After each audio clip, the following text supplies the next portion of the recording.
Look, Muse, me and my Flatiron got into a fight and the Flatiron won. That's right, I just confessed to the world that I use a Flatiron. I'm not embarrassed. I'm not. I have something to talk to you about, Muse. Something that was brought sort of indirectly to my attention on a number of levels this week. And I think it's something that a lot of artists, especially writers, need to hear. Actually, not necessarily especially writers, just all artists in general. And the subject comes by way of Oscar Wilde, which is kind of near and dear to my heart right now because we just finished filming I Profundus, and it's actually now available to view, I believe. I'll post links to it. It was a very challenging production, and wherein I wrote a one-person show about Oscar Wilde, and it was performed by a gentleman that I have collaborated with before, and I'm very proud of it. I also directed it, so it was the first time I directed since the early 90s. But anyway, one of Oscar Wilde's most famous quotes was, "Be yourself. Everybody else is taken." And it's a great quote. I've heard it many times. I've actually heard it many times pointed toward me. And this week I was very much reminded of that quote. Not because we were filming I Profundus, which actually included that quote, but there were a couple of things that happened specifically that reminded me how important that is for me as a person and an artist. I'm a little hesitant because I'm trying to figure out a way to best convey this in a way that's not negative or patting myself on the back or whatever. But you all know that I don't tend to do a lot of back patting. I once had an ego, but it was succinctly beaten out of me by various and sundry organizations and people. But all of my life, I have been different in just about every conceivable way. And I have looked at the world through a very different lens, through different eyes. I metaphorically see everything vastly different than most people. Sometimes it's hard and sometimes it's the best thing in the world. Now, there are occasions when I associate that with the fact that I had a really, really bad childhood. I grew up in an abusive, sometimes violent family, and psychologically, it was terrible. And because of that, I developed various and sundry survival methods. And one of those was, well, there were a number of them. One of them is disassociation, and I tended to kind of disappear into my imagination a lot, which I think helped to attribute to my ability to always come up with a good story to write. That sounded egotistical, I'm sorry. But the other thing is that it helped me, as I grew older, to not, I say this hesitantly again, but to not grow into adulthood. I am very much an adult child because I didn't get a childhood the first time around, so I'm having it now, which is one of the reasons why I have only rarely, very short span of time in my life, have worked within the realms of corporate America. I've mostly worked for myself because I just function better that way. Because me and business don't see eye to eye very often. The way I dress, the way I think, the way I speak, the way I behave, it just doesn't jibe well with that train of thought. But here's the other thing. With my writing, I was reminded of this, and I'm just going to confess this. Because I'm a very transparent person. I was reminded this when I went to Amazon to get a link for one of my books, and for some reason I clicked on Employee Picks, which is an anthology series. Well, it's not. The series is always named differently. It's not Employee Picks the series. Employee Picks just happens to be the second book in this series that I write with 3 other writers, Sean Cochran, Brent Abel, and Dylan Brown. We have a lot of fun writing this. That's what it's about, is having fun and expressing ourselves as artists. And this last one with Employee Picks, we kind of, each one of these entries is just kind of a mishmash. We just say, we'll write our stories and then we'll piece together whatever. Now, next time, I think we're going to go with a more themed approach, but we knew we wanted to kind of be 80s, an homage to 80s horror. And the story that I wrote is called Who Am I? And because of who I am, because of how I think of things, I decided that for whatever reason, that I was going to take an E.E. Cummings approach to writing this story.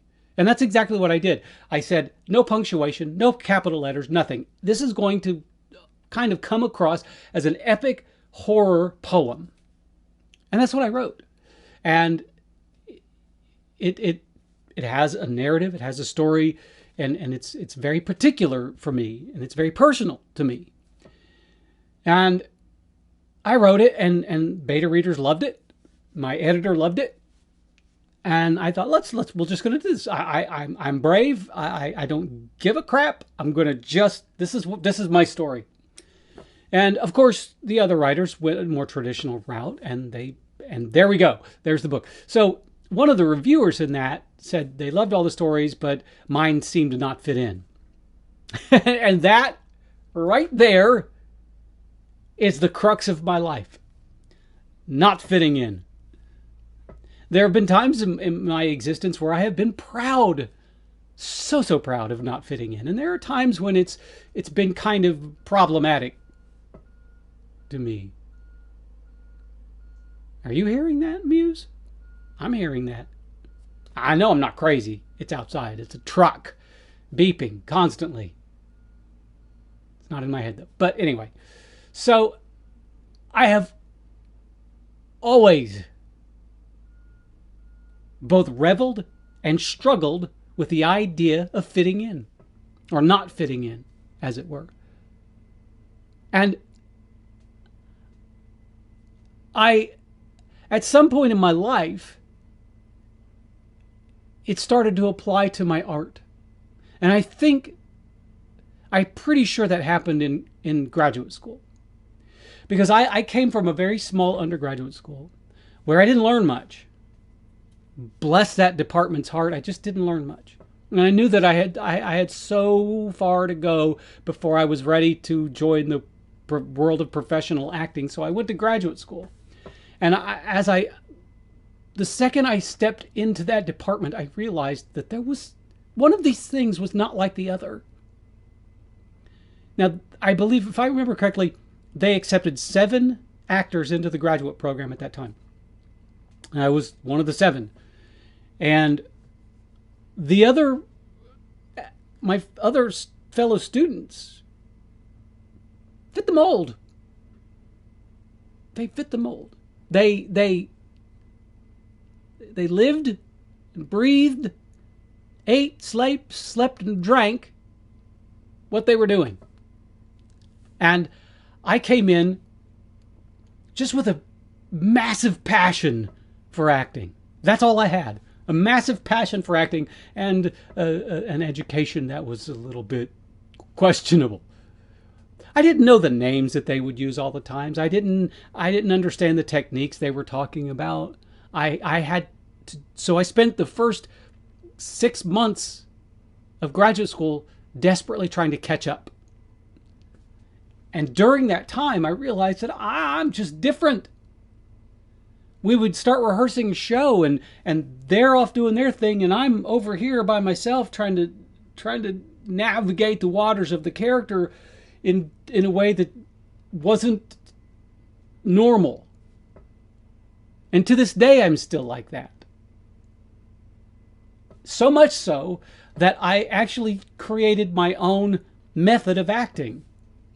I was going to actually start a school, but then I realized that here where I live, that the majority of people feel like they don't need to further educate themselves in the realm of acting, so they don't bother paying for acting lessons. So it was rendered kind of moot even before I got started. But that's the way I approach things. I do them my way. I've always done them my way. Because I am me. And I have spent decades discovering who I am. And an equally long period of time making sure that I am honest and truthful to who I am. And I take that seriously, and I take it into my art and in my writing. Take, for example, The Ghosts of Brookhaven. I am in the process now of going through it, giving it one last pass before I then send it off to the publisher's editor. As I'm reading this, I am once again seeing affirmed for me on the written page that I do things differently. I intended to write a fairly standard Gothic ghost novel. What I wrote is not standard. And I have tried over the years. I've tried to write something just standard. I've tried to simply follow the rules of a genre, and I never can. I always have to put some metaphor into the story. I always have to give it an extra layer of meaning. I don't know why, it's just baked into my DNA that I use my art to help enlighten, educate, and entertain people. The 3 E's of art. That's the way I look at it. And that's important to me. But because it's so important to me, it precludes me from writing just a story. Because to me, a story is a means to open people's eyes to possibly another way of thinking. And no matter how hard I try, I can't lose that idea. I start writing, and there it is. It's just there. One of the beta readers for Ghosts of Brookhaven, one of their comments was, "Who'd have thought that someone would write a book that would make me feel sympathy for ghosts?" Yeah. There you go. That's the way it is. So, at some point in my life, I just stopped fighting it. Bye, truck.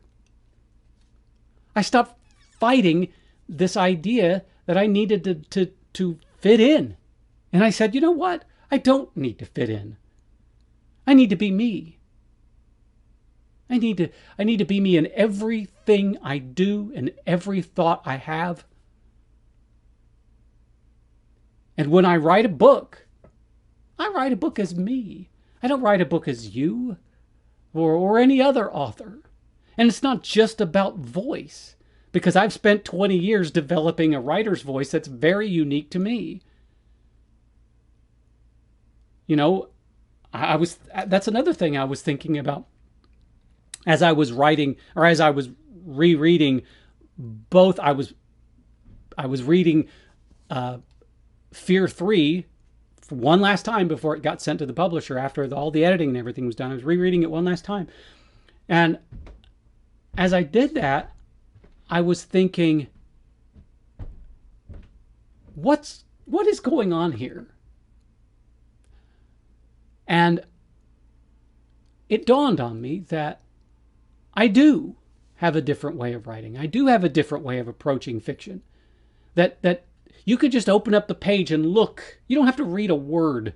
Just look at the page and you'll see that it's different. Because my writing is kind of equal parts dialogue, description, and narration. Whereas most writers, it's mostly narration. It's probably, I would say that the majority of writers out there, you're looking at probably 60 to 70% narration and 15% description and 15% dialogue. But I sort of go 33, 33, 33. It's pretty equal. Now that doesn't mean it's all the same throughout. There are times where you'll get more narration, lesser dialogue, but it's obvious. And part of that I know exactly where that comes from. That comes from the fact that I'm a trained actor. That is my go-to artistic medium, is acting. So when I write a book, I'm writing a book as an actor. I'm not writing a book as a traditional author. So when I write, it's very, I've said this before, I see the book in my head, see the movie in my head as I write. So that's why it's different. And so it's different in the stories that I tell, the lessons that are peppered in the stories that I tell, and the way I tell the stories that I tell. And I'm never going to let that go. I am never going to change. One of the big four publishers could come to me, or a manager, an agent could come to me and say, look, we want to give you this deal for this book, but you can't write it as you. You've got to play the game. And I would hesitate. I would look that person in the eye and say, I don't know if I can. I can. I don't know if I want to. Because I've spent so much of my time, so many years, being truthful to myself and developing my voice, that I don't want to let go of it. And yes, it means that sometimes people are going to read my work and say, this is different. And that may mean they don't like it. That may also mean that, wow, this is different. I like it. That's a risk I take. But the idea of being truthful to who I am, being myself as a person and an artist, is more important to me than knowing that everybody's going to just love my work. Because I could toe the company line. I could write in the same style that everybody else writes in, and do that knowing that even so, not everybody's going to like what I write. So why not just be honest with who I am? Be me, knowing that not everybody's going to like the end result. And that's okay. I don't like every book I read. In fact, I dislike most of the books I read, which is one of the reasons why I write the books that I write. Because I want to read the books I write. That's just the way it is. And I hope that anybody out there watching this will at least understand that it's okay to be yourself as a person and an artist. And that in some cases, that might be the single most important thing you can ever discover, is who you are as a person and an artist. Because it will make your work unique. And if we need anything in the field of fiction, it is more unique voices. Be yourself. yourself. Everybody else is taken. Wise words from a man who wasn't always terribly wise. Anyway, that's all I got, Muse, today. It's Friday. Yay! Weekend. Whee! I hopefully will have Ghosts of Brookhaven in the hands of the editors by the end of next week, which means I will start writing Reapers 4, A Midsummer Night's Reap. It's going to be fun. After that will be Fear 4. After that, I don't know. We'll figure it out. Anyway, thank you for behaving? Thank you for behaving. No, thank you for not behaving. Thank you for listening. And thank you for just being yourself. Because yourself is awesome. Be yourself.